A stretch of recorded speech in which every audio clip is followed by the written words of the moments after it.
My name is Marisa Macy, and I'm the host of the Buttercup Podcast.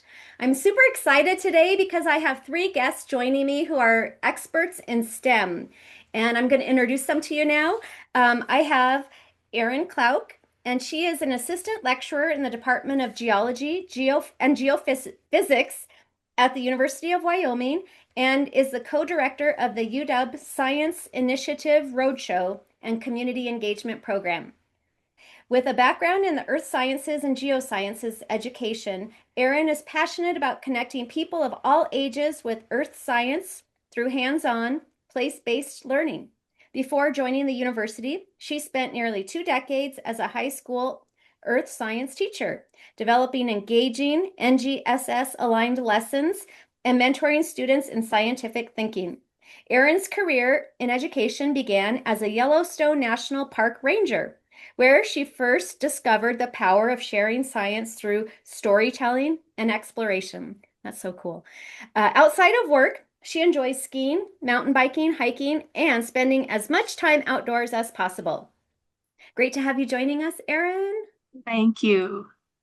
My next guest is Dr. Jessie Marcolini, and she is the director, Jessica/Jessie Marcolini. Um, uh, and she is the director of the Science and Math Teacher Center, SMTC, within the College of Education at the University of Wyoming. The SMTC is devoted to excellence in pre-K to 20 science and mathematics teaching and learning and facilitates professional development that supports educators in Wyoming and across the United States. Uh, Jessie earned her doctorate of education in curriculum and instruction from Florida Gulf Coast University, where she investigated the impacts of K through 12 STEM professional development on teachers' sense of self-efficacy. That's a cool research topic. Her major research and teaching interests include STEM education, faculty teacher development, sustainability, and environmental education. Thank you, Jessie, for being here. Thanks for having me. And my last guest is Kara Brummond, and she is the co-director of the UW Top Tier Science Initiatives Roadshow and Community Engagement Program, and an assistant instructional professor in the Honors College at the University of Wyoming. She holds a Ph.D. in neuroscience from the University of Wyoming and currently teaches neuroscience and law. That sounds so cool. In her engagement role, Kara helps to lead statewide STEM engagement efforts, partnering with K through 12 schools and communities to deliver hands-on STEM learning throughout the state of Wyoming. Thanks for being here, Kara. Thank you. Well, thanks so much, all of you, for taking time to be with us today. And I can't wait to talk with you about STEM and the work that you're doing. Uh, And it's students who watch this podcast or listen to it in my classes. And I love for them to hear origin stories. So would you take just a minute and tell us how you came about to doing this work? How did you get started in this field? Well, I'm happy to start. So I guess ever since high school, I knew I wanted to be an educator. I started teaching dance lessons in high school, and loved, I just loved doing that. So I always had this teaching direction in my life. And then as an undergrad, I was going to be an elementary education teacher, and then I wanted to be a math teacher. And then I took a geology class and just fell in love with the earth sciences.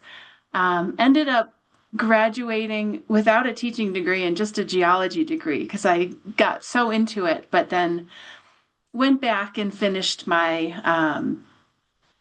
like a 5 through 12 earth science and general science certification.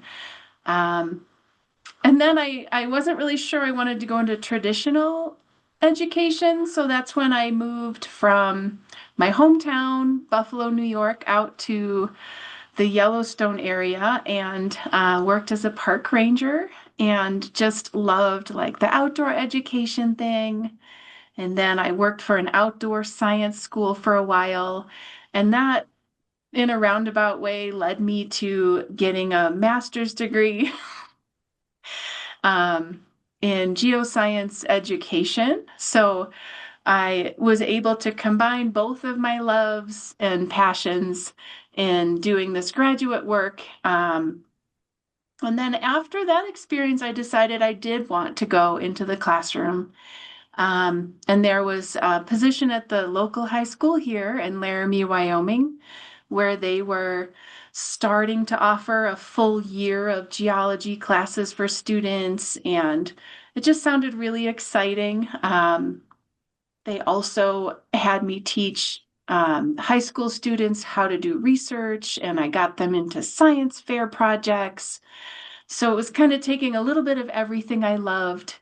And I did that for 16 years. Um, and then I moved here to UW, which as a teacher, you're not really sure if you don't want to be an administrator, where do you go from here?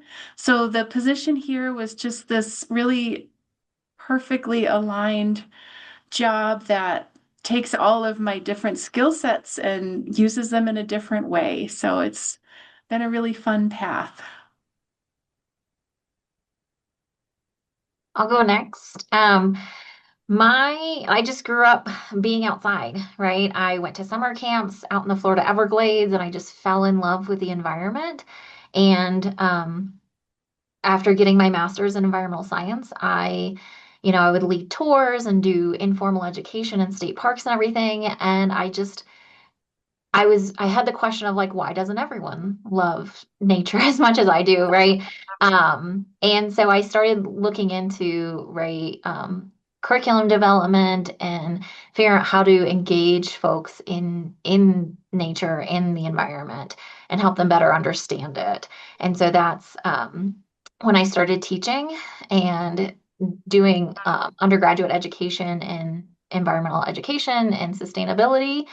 And that really led me into my work in my doctorate program of working with teachers. So,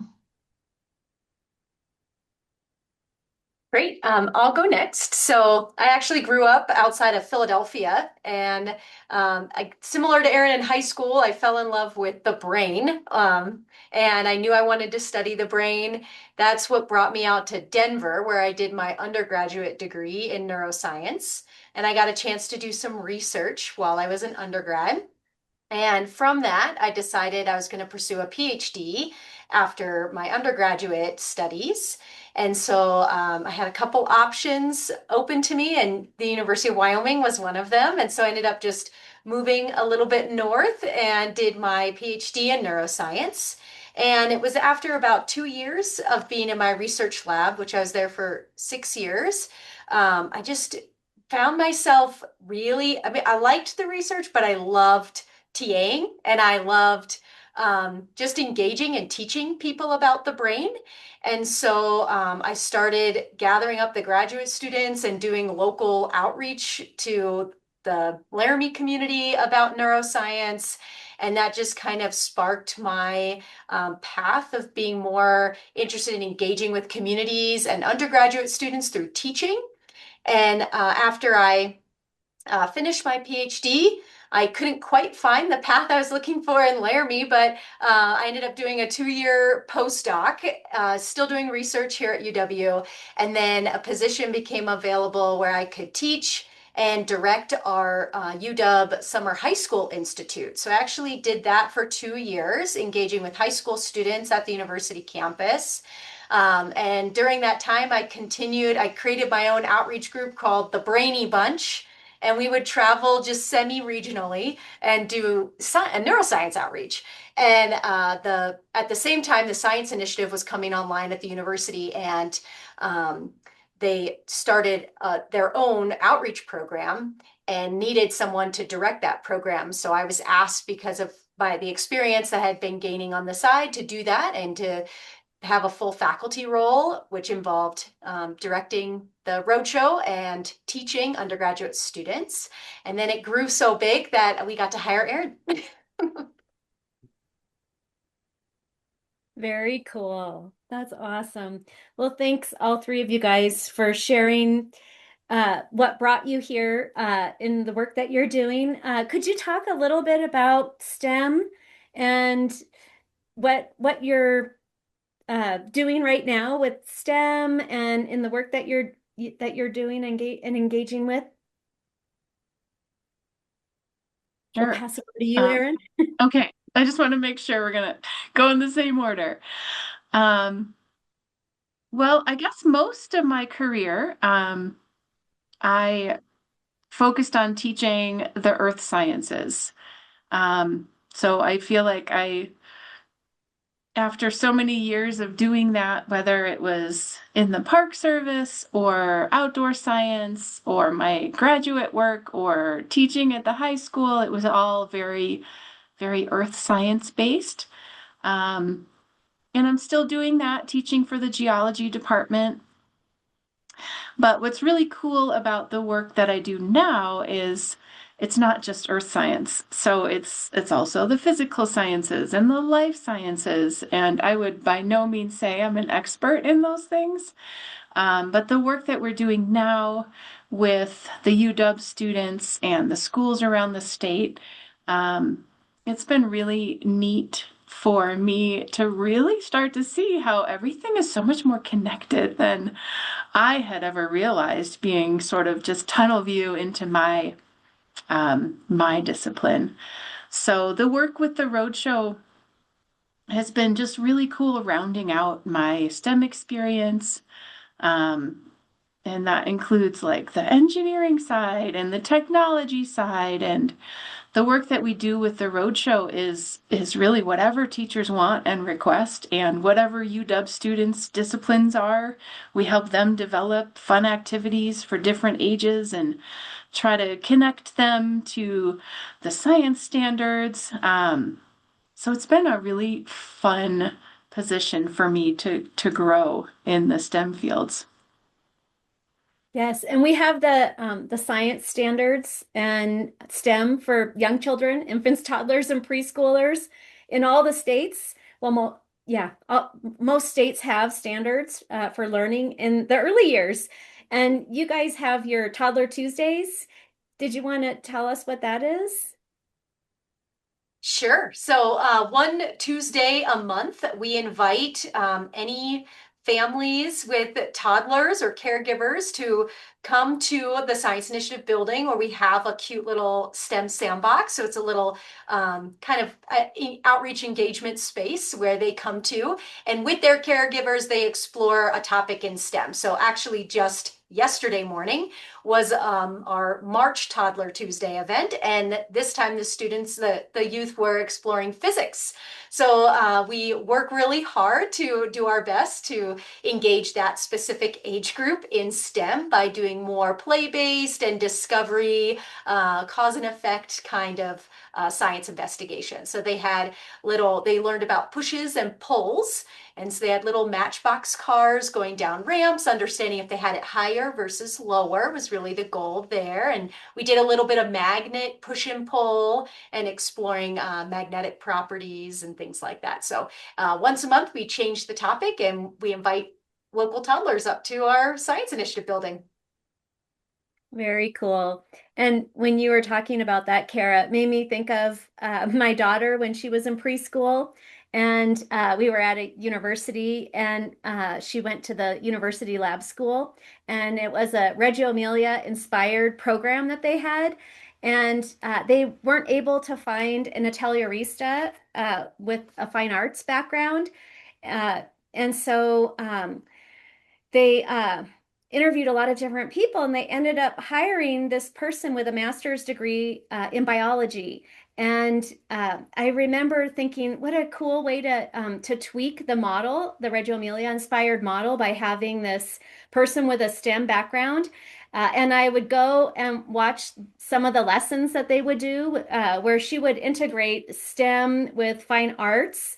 And I just remember thinking, this is so neat. And so it's exciting to see what you guys are doing with the toddlers and the young children. Jesse, Yeah, I feel like a lot of stuff that Erin and Karen do overlaps a lot with what we do, right? We do responsive facilitation and, you know, looking at the making connections to the Wyoming state standards and everything. Our target audience is K through 12 teachers and UW faculty and researchers. So we kind of are the bridge between those two worlds. And we focus a lot on, right, three-dimensional learning. So thinking about discipline core ideas, scientific and engineering practices, and then like phenomenon-based instruction and cross-cutting concepts. So it's less about like thinking about just teaching the facts of or abstract topics about looking at observable and real world events to teach those concepts. So we do professional learning throughout the state in math and science, and really looking at like the integration of different STEM disciplines, and then also through our graduate programs. And so we have three different kind of concentrations: one in middle level math, middle level science, and then a STEM education, Master of Science and Teaching. So we trying to get people who are interested in STEM or teaching STEM and get that advanced degree, getting that disciplinary core, but also the kind of modeling teaching best practices in those subjects. Awesome. Thank you, Jesse. Well, all three of you had such an interesting background and how you came to doing this work, and it was kind of neat to hear like some of the experiences at state parks with summer camps, being in the outdoors, and nature-based learning. And would you have any practical advice for parents or professionals who want to add more STEM in uh, the opportunities they provide to children, young children? I'll go first if that's okay. Yeah, yeah. One thing, and I know I don't want to jump ahead, but so when I think about how to engage, especially young children or even parents, right? Um, One thing that's always stuck out to me is the book A Sense of Wonder by Rachel Carson, where she emphasizes the experience in nature is more important than just the memorization of facts or things like that. And she says, I sincerely believe that for the child and for the parent seeking to guide that child, it is not so half so important to know as to feel. So, if the facts are the seeds that later produce knowledge and wisdom, then the emotions and the impressions of the senses are the fertile soil in which seeds must grow. And so, for me, I want to engage everyone in STEM, but like to do that, we have to get them excited. We have to get them that spark of interest, opposed to just like, hey, here's a bunch of facts about science or math or engineering. We have to get them excited about it and learning why it's important for them to really get into it. Hmm, I love that answer. Yes. And I completely agree with Jessica. I think the key is, like share your passion for these things because that's what's really contagious. And then, like the STEM stuff will follow because they'll get curious and they'll want to explore. But if that excitement and that passion is there, it's contagious for kids.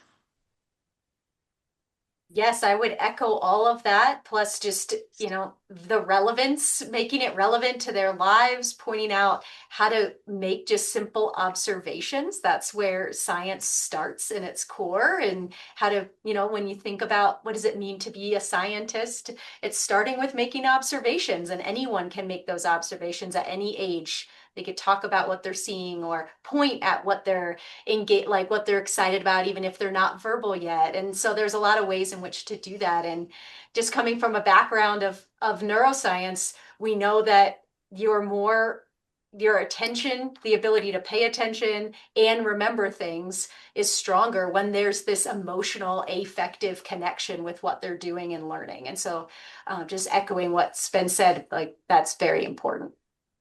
I would just to build off that, like Kara, like I loved your idea of observations. I feel like kids are so good at asking questions. I know my 5-year-old like ask a lot of questions, and at some point we teach that out of them almost, right? And science is so much just about asking good questions. And it's like, I like at the end of the day, after the probably the millionth question for my kids, I'm just like, hey, let's hold our questions for a minute. But it's like we should encourage that. Like, be curious, be excited, ask questions, as many questions as you can, because that's how we learn. Yes, yes, excellent. And I think it's Kara, your law class. Do you teach it over at the law school? I actually teach it through the Honors College. Oh, the So Honors it's a College. undergraduate level course. Well, over at the law school, right in front of the building, there is this huge statue of Socrates. And my daughter and husband and I were over there one day, and my daughter and I were posing like right next to the statue, and we were talking about Socrates and using Socratic method. And it's all about questions and questioning. And one question leads to another question. And anyone who's done a research project knows that you might start off with three questions, but you have a gazillion by the time you're done. And questions are motivating, and children love to ask questions. And so, yeah, just kind of uh, piggybacking off what you guys are saying, and Jesse, the idea that questions are uh, such a beautiful place to start in the curriculum with building on what children are interested in, what they're motivated in doing and learning about, and then having that emergent curriculum evolve out of their motivation. Well, you guys are all teachers, and what is something you've learned about teaching that it took you a long time to discover? Mm. I guess building on what we were just talking about, I think when you're learning how to be a teacher, the content is really what you're trying to like learn the content, and then you're trying to figure out how to teach the content. But I would guess anyone who has taught for more than just a little bit knows that the content just becomes secondary. There's so many other pieces of being a teacher that content is, I mean, still obviously very important, but the relationships with the students are more important. Sharing your passion is more important. Those are the sorts of things that are going to make them want to learn from you. Um, so, yeah, I just don't think that we realized right away all of the other pieces that go into being a teacher.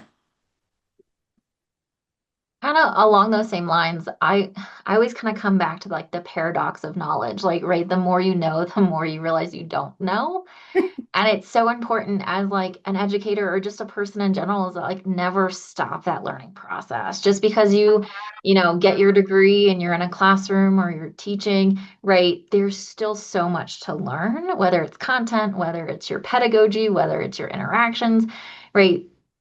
It's also just being able to learn from others and learning, from your classes. So like never stop that process because there's always more to learn and understand. Yeah, I'll kind of comment on both of those things, which I think are pretty much at the root of what I believe I've learned about teaching. I didn't really figure out early in my career, which comes back to just how important things like confidence and feeling like people belong in that classroom. And then, uh, like not being afraid as the professor, it's the teacher that, if you're teaching the same way every semester, something's not right. You should be mixing it up, adding something new, making it more exciting, keeping it relevant, making it more engaging every time that you teach that same content to your students. If um, the content's probably changing a little bit, but the way in which you teach should always be morphing and changing because, like Jessica said, we ourselves are lifelong learners as well. Thank you. Thanks, you guys. Yeah, it is such an honor to be in this profession. And I think I've always felt that way. It's something I've always wanted to do ever since I was a little kid, be a teacher. And I admire teachers. And I think for me, the thing that I struggled with the most when I was a new teacher was classroom management and just, you know, being able to support all the learners when you have a big group of kids. But then that gets easier and easier over time. And I think what you're saying about continuing to be a lifelong learner and always um, updating your skills and understanding what's new and state of the art and always pushing yourself and enjoying what you do because life's short. And if you're not having fun, chances are the kids aren't having fun either. And so just enjoy the job and be good at it. I think it was Abraham Lincoln said, whatever you are, whoever you are, just be a good one. Be a good teacher and enjoy what you do and be good to kids and be good to your colleagues and be good to fellow teachers. And yeah, that can really go a long way. What quote or motto best defines your outlook on STEM?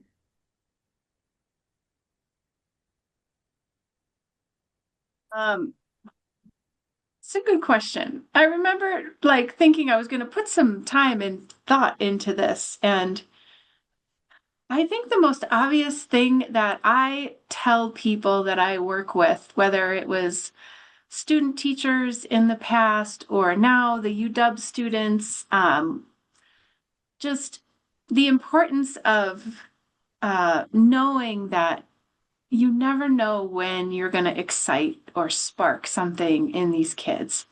So, it might not be all 30 kids that you work with every single time, but there might be one or two kids in there where you come in and teach them about volcanoes, and that's it. Like they are hooked on volcanoes for the rest of their lives. Um, I just heard a story the other day from this girl who was going to help us with something, and she studies whales. And she was telling me how she first got excited about whales. She was in high school and she's from the Puget Sound, and a whale washed up on shore. And the teacher spent the next 4 years of her high school studying that whale, burying it in the sand and learning about the bones and the skeletons. And now she studies whales as a PhD student. So, like, you just never know. So, um, just being aware that you could be that person that excites these kids about something for the rest of their lives. I definitely agree. And like the quote that I chose really kind of stems from that. So it was a quote by Baba Diom delivered at the International Union for Conservation of Nature. So he was a conservationist, or is a conservationist. It was in 1968, but still very relevant to today. And even as I went through my education, I think could be applied to conservation, but like any subject. And it's in the end, we will conserve only what we love. We will love only what we understand, and we will understand only what we have been taught. And so it's like, again, just going back to that idea of we have to excite the students, we have to get them engaged. We kind of have to think about like where they're coming from, what they're excited about. And right, we can't expect people to go get their PhDs or, conserve the environment or, find out the next best energy source if they're not excited about it. Right. And so that's one that's always really stuck with me with both STEM and education. Yeah, and I think I kind of chose a little bit of a motto that's just built out of both my teaching philosophy in life, but also my personal philosophy of life. And that really comes down to that the brain is built to learn and adapt. And that kind of guides me throughout everything that I do. And I think it's really relevant to my outlook on STEM and what kind of motivates me and drives me because you can when you hear people say things like I'm not a scientist, I'm not a STEM person, I'm not a science-minded individual, and it's just not true. It just depends on perspective and how you're looking at yourself and knowing that your brain is meant to learn and it's meant to adapt and change and to everything that you experience in life. And you can always get better with trying new things and adapting, and that all begins with how you engage with your learning. I love that. The brain is built to learn and adapt. Very cool. Thank you, Kara and Erin and Jesse. And when you said that the brain is built to learn and adapt, I was thinking of this colleague of mine in Turkey who they had a earthquake a few years ago in the region, and she and some of her colleagues did a study with young children in that region, and they were using photo voice as a methodology, and all of the children had been given a camera, and they were asked to take pictures after the earthquake. And one of the uh, assumptions was that they would maybe, take pictures of things that were destroyed in the earthquake. And that's where my school used to be, but it's not there anymore. But they didn't do that. The children took pictures of things that were living. They took pictures of plants, animals, flowers that were blooming. And when they went back to analyze all of this, the children were adapting and they were focusing on positive things and life. And I just thought, yeah, children learn to adapt.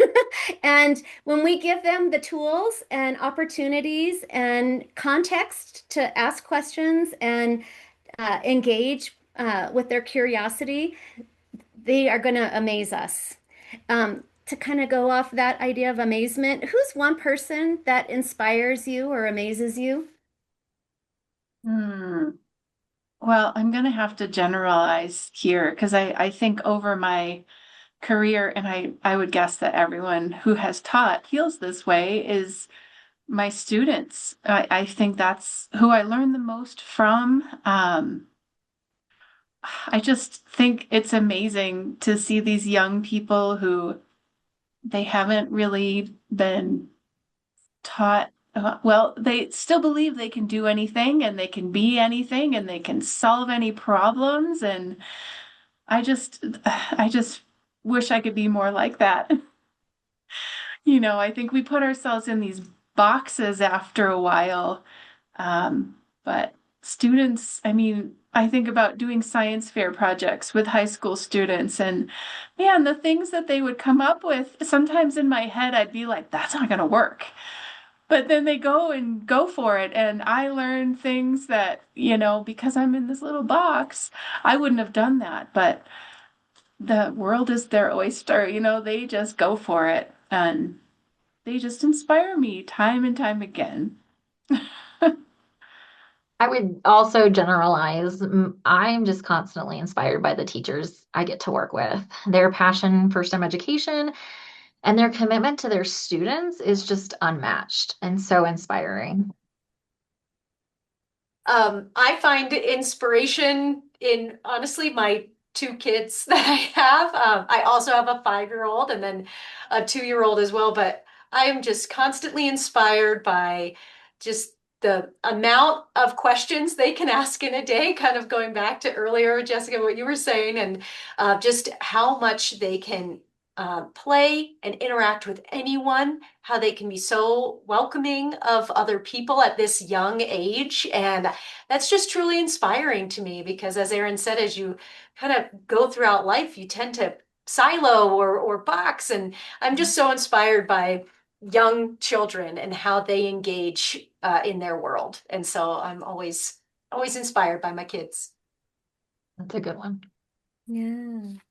Well, if you had to pick a highlight of your career so far, I know you probably have many of them, but what's been a highlight that you think, wow, that's really neat that that happened?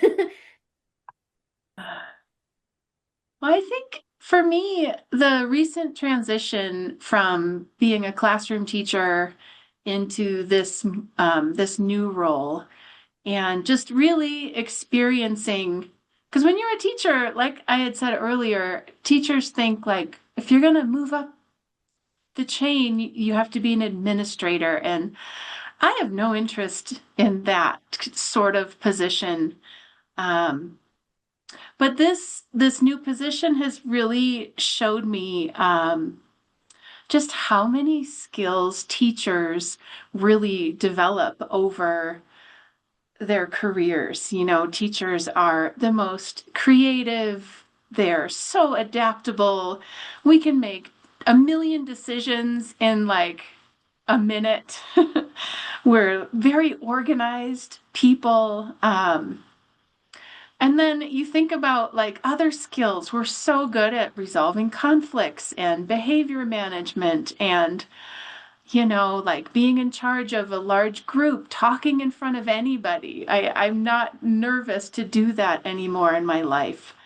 Managing projects, planning anything, and your emotional intelligence skills have developed over time. I just really give teachers so much credit, like with the skills we develop are amazing. I guess my highlight or my favorite part of teaching STEM is seeing that aha moment. When I get to experience someone learning something new for the first time, an unexpected like moment of insight or, that spark of discovery, those are the moments that bring me joy and really invigorate my passion for teaching STEM. I would say the highlight in my career so far, I would say I'm still very much in the earlier aspects of my career, but I think just being able to take the roadshow from nothing to like what it is now and the growth that both Erin and I have gotten to share in since then has really been a big highlight. I think being able to have a supportive administration around the roadshow where the cost for us to travel to inspire 8 kids in a tiny, tiny town in Wyoming is just as valuable as going and inspiring 460 kids in Casper. So I just find that the highlight has really been being able to be supportive and grow that program and seeing how people will rally around, inspiring 8 people and 460 people at the same rate. Very cool. Thank you. Thanks, you guys. Well, how can listeners follow you? Well, with the roadshow, um, that might be better to ask Kara, but we have a website that has all of the events that we have run in the past. I know we're always trying to update it, um, but that's a good place to poke around and see the sorts of things that the roadshow does. Um, Kara, do we have an Yes, Yeah. we do. Yes, the UW Science Initiative is the handle for our Instagram account. That's our whole science initiative. So the Roadshow is one of a couple programs within that. So sometimes that might be updated via Roadshow information, but other times it might be undergrad research in STEM at UW or faculty STEM training and teaching at UW too. Nice. Similar folks can follow the Science Summit Teaching Center. We have a Facebook page, Instagram, and also LinkedIn. I don't know our handles off the top of my head. Just, I guess, search Science and Math Teaching Center. We also have a new monthly newsletter that's filled with all different kinds of STEM education resources and events that are relevant to Wyoming teachers. So if that's something you're interested in, we can get folks can just reach out to me and I can get them signed up for that. So. That's a great point that we do also have a newsletter from the Science Initiative that goes out and an annual report every year as well. Great. Well, thanks so much, all three of you, Jesse, Erin, Kara, for all the work that you do to inspire teachers and college students and children and families in our communities with STEM and just the love of learning. Thank you, thank you, thank you. Thank you. Thank you. Thank you.